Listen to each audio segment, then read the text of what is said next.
Bonjour et bienvenue sur l'espace dédié au site mécaniqueuniverselle.net, le site internet qui essaie de démontrer que l'humanité, dans son ensemble, cherche à atteindre intuitivement, sans le savoir, son ultime perfection. La paix universelle, l'amour universel, le fonctionnement universel, la concrétisation de ce paradis que se propose d'être cette planète. On sait que c'est un paradis potentiel et simplement on,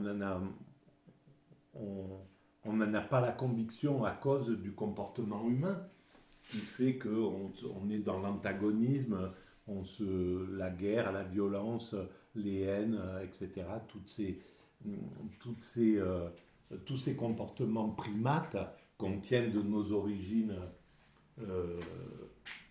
de nos origines narcissiques primates à l'origine, et que nous dépasserons, évidemment. Nous sommes condamnés à dépasser ce comportement, à comprendre enfin que c'est absurde de se battre comme on le fait, de se détruire, de détruire et reconstruire sur une planète euh, possiblement paradisiaque et surtout perdue au milieu de l'univers. C'est complètement idiot et il faudra que l'humanité finisse par en prendre conscience que c'est idiot de se détruire au lieu de s'entraider, de travailler ensemble à une chose commune, puisqu'on le réalise de façon inconsciente. On travaille tous pour cette humanité sans le savoir. Et bon, ça serait bien de passer le cap et de prendre conscience que notre but, il est commun et que voilà, la paix est préférable, la paix, l'entraide, etc., c'est préférable à ce que nous sommes en train de vivre, mais qui en même temps conduit aussi l'humanité. Par la violence, on évolue vers cette perfection également. C'est idiot, mais c'est comme ça. Voilà. Et donc ça, c'est la théorie que je défends. Et pour, euh, pour m'amuser ou pour, euh, pour préciser cette théorie, je m'appuie sur des ouvrages que je rencontre au hasard euh, dans des endroits où je vais chiner des livres. Et par exemple, là, j'ai commencé sur cet ouvrage de Jean Miquel, Cours de philosophie, classe terminale et préparatoire. Et donc je l'ai depuis un moment, ce bouquin. Au tout début, il y a 23 ans que j'ai imaginé cette théorie à partir de cette phrase qui m'est venue intuitivement: l'humanité est destinée à atteindre sa perfection. À partir de là, j'ai commencé à essayer de démontrer la pertinence de cette théorie. Et donc, voilà, là, j'ai décidé de, de commencer à m'appuyer sur cet ouvrage de- d'école. Euh, et j'en suis au chapitre 1, la culture humaine. On a vu la technique, l'art, la religion, la science. Et là, ça parle de philosophie. Donc je commence à lire et je, je dérive, voilà, en fonction de ces lectures. Je les découvre en même temps que je les lis. Alors, culture et philosophie. Après ces quelques indications, on aperçoit que la culture humaine définit donc tout simplement l'homme à travers l'humanité. C'est ça. Et ça, cette notion d'humanité, on commence à la percevoir, à comprendre que elle était déjà dans l'humanité. Hein. Je pense que les Romains avaient déjà cette vision. Je pense que le judaïsme avait cette vision. Je pense que l'hindouisme ou le bouddhisme avaient cette vision universelle. Je pense que le christianisme et l'islam ont ces visions universelles. Et je pense que les civilisations traditionnelles ont cette vision universelle. Simplement, le monde n'était pas tout à fait découvert, tout à fait compris il y a encore quelques siècles en arrière. Et les derniers groupes humains que nous avons rencontrés en Amazonie, par exemple, eh ben, c'est il y a quelques décennies simplement. Donc là, maintenant, on a conscience que nous sommes sur le village planétaire, que nous appartenons tous à cette même humanité. Alors il y a encore le monde réactionnaire qui essaie de freiner cette évolution parce que ça lui fait peur et c'est légitime, il n'y a pas de problème. C'est ce travail entre les réactionnaires et les progressistes, c'est lui qui trace l'évolution de l'humanité. Et évidemment, c'est toujours les progressistes qui finissent par l'emporter. C'est toujours à un certain moment, voilà, on ne veut pas que tel, on veut garder les choses traditionnelles et puis on finit par admettre les nouveautés. Comme là, on va finir par admettre euh, les, les nouvelles inventions, et même si à un certain moment, elles font peur à l'humanité. Donc voilà, je continue. Dans la connaissance que nous prenons de son histoire, dans la façon dont nous en sommes imprégnés par éducation. Aussi, chaque individu existe-t-il, comme on dit, par sa dimension sociale. Chacun est, au sens strict, élevé plus ou moins par le fait qu'il participe directement au groupe et par celui-ci plus largement à l'humanité. Voilà, et là, ça a été écrit dans cet ouvrage a été réalisé dans les années 80. Donc il y a cette vision qui n'y aurait pas, sans doute pas été si présente au XVIIe siècle, ou au XVIe siècle, ou au XIIIe siècle. Le fait qu'il participe directement à l'humanité. Voilà, là, il a compris cette chose, Jean-Michel. Donc, que c'est qu'on participe à cette humanité. Et ça, c'est un point sur lequel la mécanique universelle veut mettre le doigt et met le doigt depuis longtemps. Nous appartenons avant tout à l'humanité. On croit qu'on travaille pour soi-même, égoïstement, ou pour sa famille, ou pour son clan, ou pour son groupe voilà, pour son gang peut-être, pour son village, pour sa nation, pour sa communauté religieuse. Mais non, en réalité, toutes ces appartenances sont sont des illusions en réalité.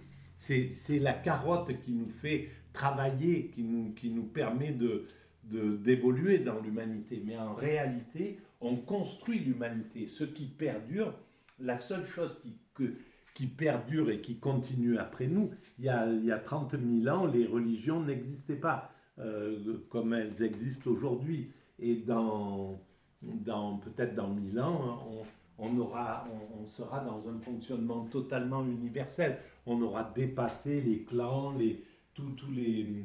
Voilà, chaque être humain appartiendra à l'humanité. Il n'appartiendra plus à une nation, à un groupe, à une communauté ou quoi que ce soit.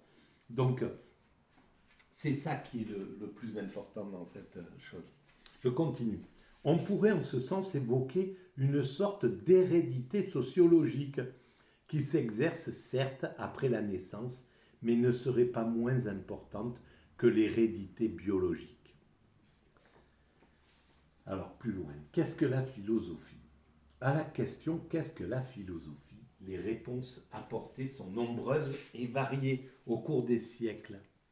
L'histoire des idées et la vie de l'esprit se pourrait représenter comme l'effort renouvelé, le mouvement continué d'une époque à une autre pour construire l'unique réponse de l'humanité à travers la diversité des méthodes et des opinions.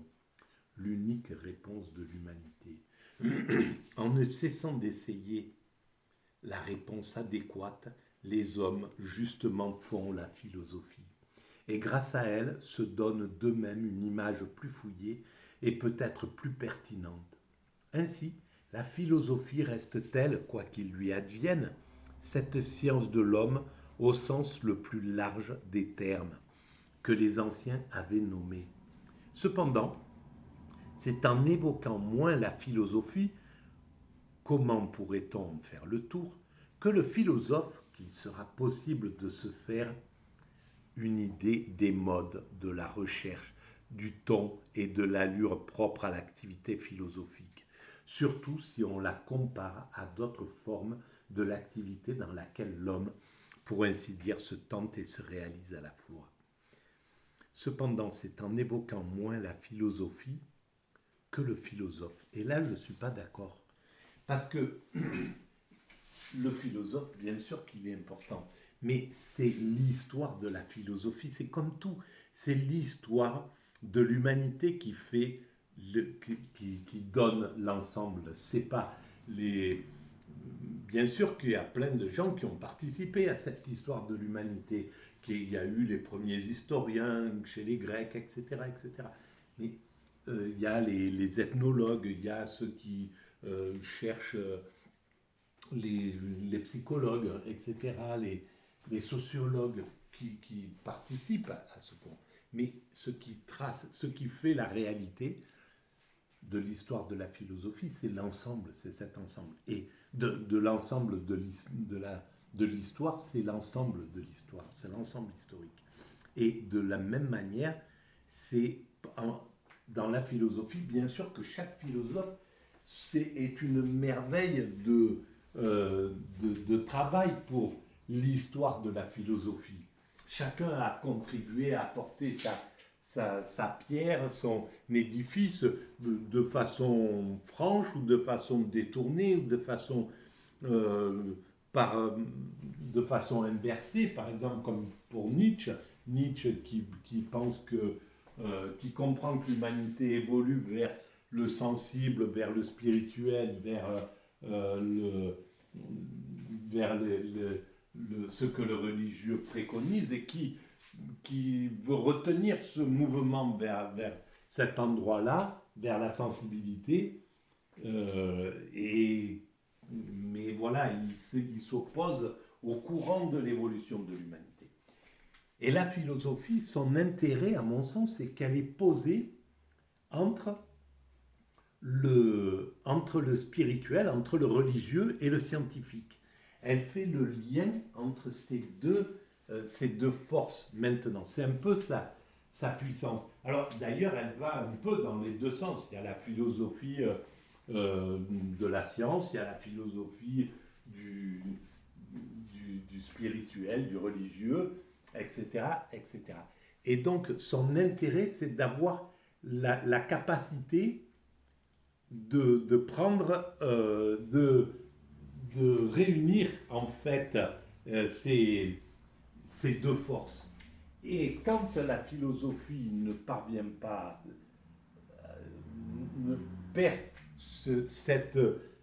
perd ce travail, eh bien c'est par exemple le scientifique qui va se relier directement au religieux, qui va commencer, on le voit, il y a de nombreux scientifiques, quand j'écoutais, je me souviens qu'il y avait eu des conférences quand j'allais en auditeur libre à la fac de Nice, et ils avaient fait venir des scientifiques pour parler entre Bergson, l'idée c'était entre Bergson et Einstein, les relations. Et en fait, le scientifique était plus spirituel, il me semblait, que les philosophes les jeunes philosophes qui intervenaient voulaient vraiment se mettre du côté de la science philosophique. Ils rejetaient en fait le côté spirituel. Et donc ils perdaient un petit peu cette notion. Et donc dans ces moments-là, c'est le scientifique qui va directement se relier au spirituel ou le spirituel qui va aller travailler avec le scientifique. C'est le cas de Teilhard de Chardin ou des religieux qui vont qui chantent un peu la philosophie. Et le travail, normalement, de la philosophie, à mon sens, c'est pas réel, parce qu'en réalité, la philosophie, elle est explosée sur tous les continents de la pensée, vraiment. Mais je pense que son intérêt, c'est d'être ce point central vers lequel la science converge, la religion converge, et qui permet de relier ces deux forces. La sagesse, qui est préconisée par le religieux, et les moyens d'y parvenir que la science travaille pour que l'humanité évolue vers toujours plus de connaissances. Le fait d'éclairer le monde l'amène, développe sa sagesse, développe notre sagesse. Donc la science, elle travaille en éclairant le monde, elle travaille à nous rendre à nous amener vers la sagesse. Et le spirituel est directement connecté au divin. Lui, sa façon d'exprimer ce qu'il comprend, ce qu'il reçoit du divin, c'est de façon métaphorique. Et le philosophe est là pour simplifier, en somme, le discours, du religieux, qui exprime ce qu'il ressent quand il est au contact du divin, quand il est en état d'extase. Il l'explique, comme on peut le lire chez les soufis, etc., d'une façon poétique, d'une façon mystique, d'une façon métaphorique. Le religieux, le philosophe va être là pour éclairer toutes ces métaphores.